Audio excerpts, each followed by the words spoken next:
the highest risk of mastitis in a herd is mastitis in a herd. So of course, it's if the bugs are out there, it's really the bacteria challenge is really the biggest single factor in terms of mastitis risk. And as relates to the milking machine, that sort of goes doubly with contagious mastitis.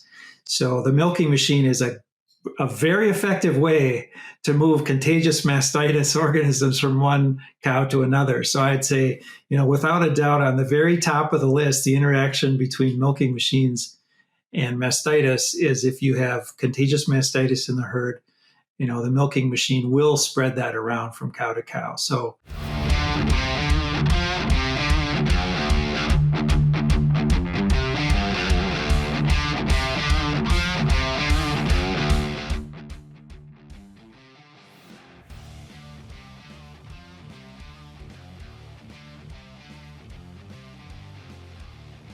Good day and welcome to the first episode of the Dairy Health Blackbelt Podcast.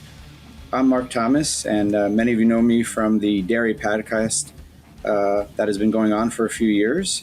And it's really great to launch the Dairy Health Blackbelt Podcast. And today for our first episode, it's an honor to have with us Dr. Doug Reinemann. He is professor of biological systems engineering and then the director of the University of Wisconsin Milking Research and Instruction Lab. Welcome to our program, Doug. Well, it's a great pleasure to be here. Happy to talk to you today. Just before we chatted a bit, if you could give us a little bit of a background of how you got to where you are today. Certainly, if you look at any publications on milking system performance, novel measurements in the milking system, certainly very active in NMC, ABP, the opportunity to learn the ins and outs of system evaluations and so forth. You have lots of students out in the field who have been doing system evaluations and are starting that as part of their, in many cases, veterinarians in their clinical practice. So if you can give us a little background, that would be great. Yeah, well, I think maybe to start out with, I am an engineer by training, although I am a biological systems engineering. So, I know a little bit about biology. And, I often find myself in rooms full of animal scientists and veterinarians.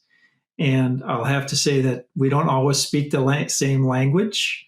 But when we do, it's really always a very exciting synergy to kind of put together the physical aspects of machine milking and mastitis with some of the biological aspects. So I've been running the UW Milking Lab for 35 years and done a lot of work, particular interest on methods for testing milking machines and particularly, assessing mastitis risk as it relates to the milking machine. So I look forward to this discussion on those topics. I think as we move right into our topic, many of us in the industry think of the cow, the milker, the person, and then the equipment, right? That, the interaction of those three entities that are really important. And obviously, we all know mastitis, udder health is very multifactorial. And today we're going to visit a bit about the effect of the milking machine on udder health. So you said you've really been thinking about that quite a bit. You presented last week to a group. Give us some of your thoughts, Doug.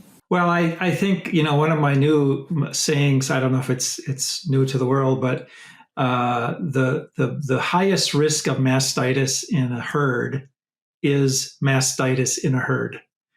So of course, it's if the bugs are out there, it's really the bacteria challenge is really the biggest single factor in terms of mastitis risk.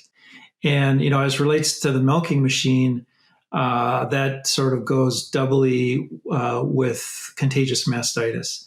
So the milking machine is a very effective way to move contagious mastitis organisms from one cow to another. So I'd say, without a doubt, on the very top of the list, the interaction between milking machines and mastitis is if you have contagious mastitis in the herd, the milking machine will spread that around from cow to cow. So, compared to everything else, that is kind of the biggest factor. Doug, be interesting to visit with. We're probably going to come up with lots of topics to dig into deeper, but something that I found really interesting when I started working internationally, Mexico, China, other countries that use either manual or some backflush system.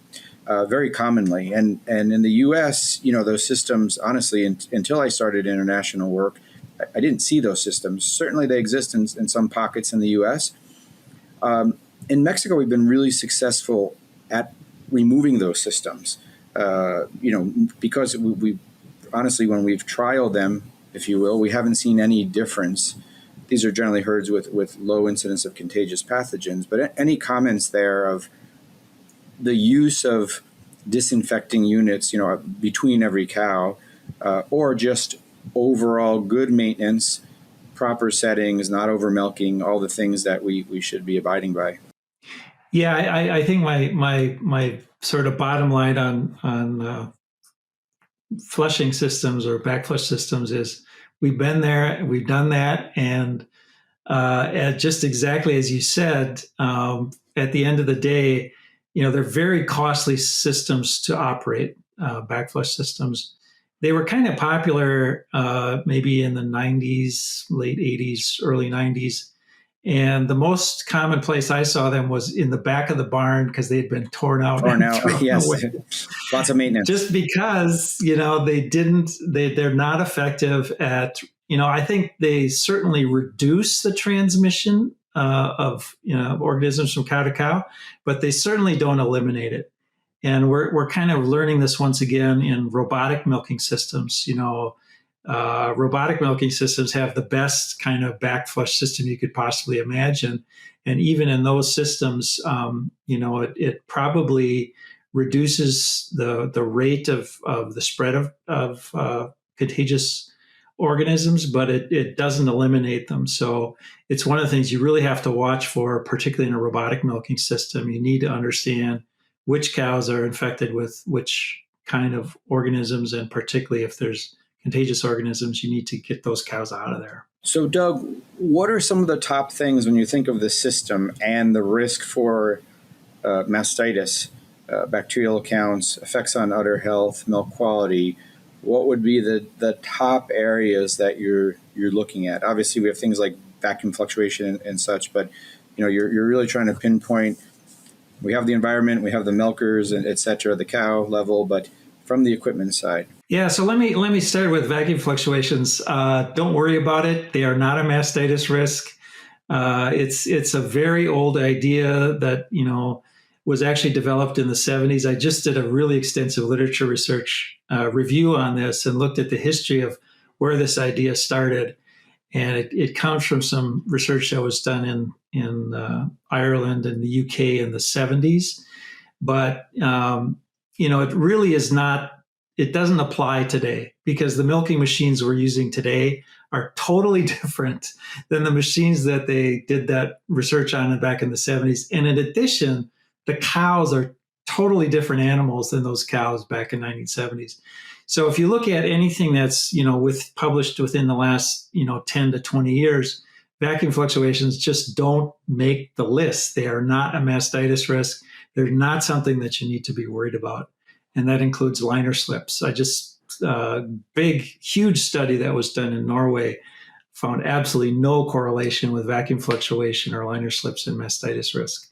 So my advice to vets, take that idea and chuck it out with those backflush systems. It is no longer relevant. Top ones, I would imagine overmilking, teat condition is probably high on the list. Well, so we talked about transmission of contagious organisms. I would say the next thing on the list is if you have a break in the skin, so a lesion, if the skin is broken, that increases the mastitis risk, and that is, I want to differentiate that from rough teat ends. That's a different condition.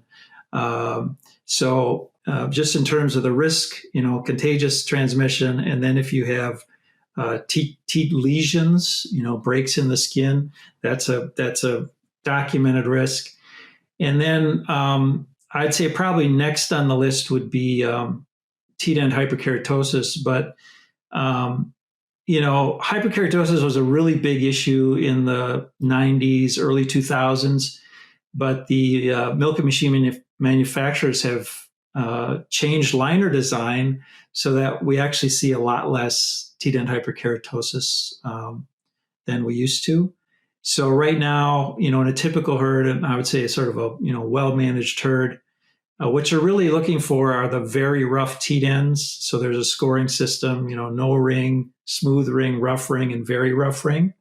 It's really those very rough rings that have a elevated risk for mastitis. And those typically amount to about 5% or less of the cows in a herd. So when you look at teat end hyperkeratosis, it might account for maybe 1 in 10 mastitis infections, which actually works out to be about 1 in 1,000 cows per month. So it's there is an effect there, but the effect size is really it's not a huge effect size. It's a rather moderate increase in mastitis risk for those very rough teat ends. So that's the thing I would put sort of third on the list. And then, I've been really looking really hard to make an estimate of, how teat congestion might affect mastitis. And there isn't, there isn't any real convincing evidence that teat congestion presents a mastitis risk. I would say it definitely is a cow comfort issue. If you get congested teats, and the thing I look for is blue teats, if you see blue color in the teat skin, it's almost certainly a cow comfort issue. You see stepping, you see kicking. But when you look at mastitis risk, at least so far, I can't find any literature that supports that, that congestion actually substantially increases the risk of mastitis. Doug, are you finding that there are still dairies and I'll say distributors or technicians that aren't really embracing the overmilking concept? I guess it's interesting to still be able to go to a progressive modern dairy with even a newer system and find fairly significant overmilking. Any comments there? I would have thought by now that that's kind of ingrained in the industry, but it appears that maybe it isn't. As I was remarking to the group I was speaking to in Europe last week, change is really slow. Yes. It's surprisingly slow change when people get ideas about how milking works and what's important. It's really hard to change people's mind about that. But I think so. Compared to the U.S., there's even more overmilking going on in Europe, and the idea behind it is somehow that completeness of milking is more important than overmilking.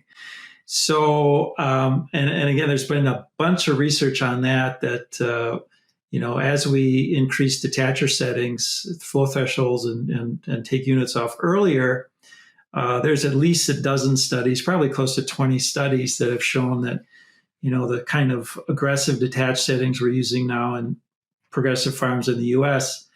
No negatives.